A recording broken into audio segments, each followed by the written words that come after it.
The corruption in the power sector of Sri Lanka continues to increase on a daily basis, and we here at News First have continued to report on the incidents of irregularities and corruption that have been reported in the power sector. So the question remains, is there really a power mafia here in Sri Lanka? Today's revelations might give you a hint. Let's get to the facts first. International bids were called at the latter part of 2016 for the construction of a combined cycle LNG power plant. Now, this combined cycle LNG power plant was supposed to produce 300 megawatts of energy.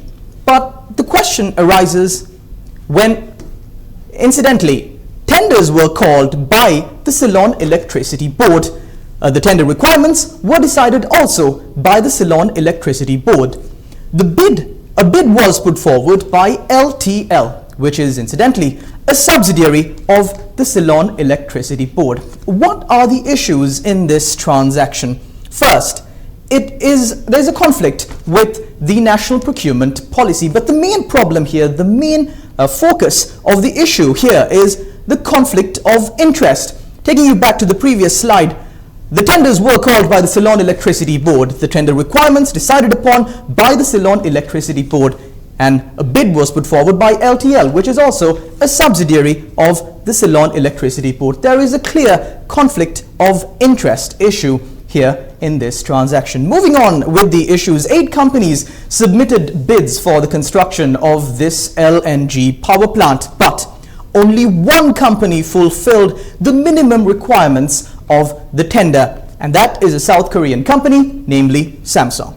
However, Samsung's bid is rejected. Samsung was picked in the pre-bid stages, but their bid was subsequently rejected. The most amusing fact here is the reason as to why the bid of Samsung was rejected. As you can clearly see, 1 document submitted with the tender was not accessible on 1 specific computer. That is the reason, and this document was accessible on a number of other computers, but the reason mentioned is that the 1 document submitted with the tender was not accessible on 1 specific computer.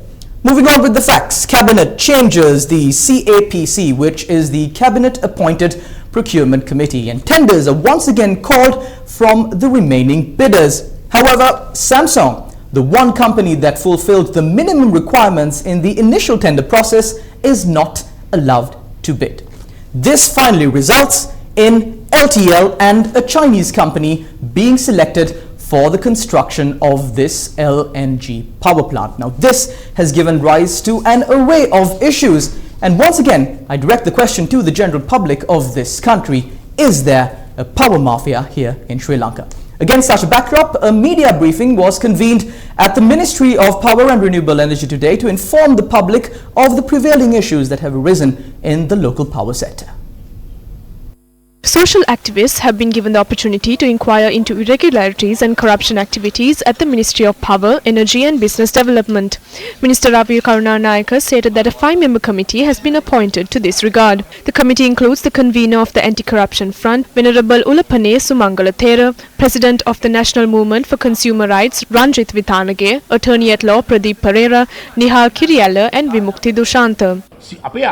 Our ultimate goal is to stop emergency power purchasing. We must construct power plants in our country that would enable the consumer to purchase electricity at a convenient price. If anyone interferes with our independence, we will withdraw from this committee. We will not act to the tune of anyone or support the minister in any way. The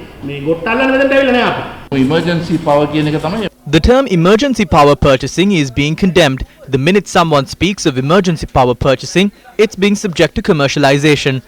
It is assumed that power is being purchased to fulfill certain business agendas. We received a request from the General Manager.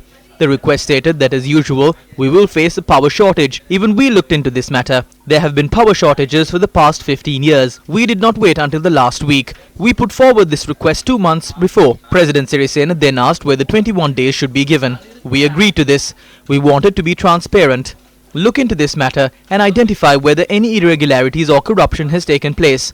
You do not have to source information through the Right to Information Act. You can obtain information from us. We request you to verify information before you publish it on your newspapers.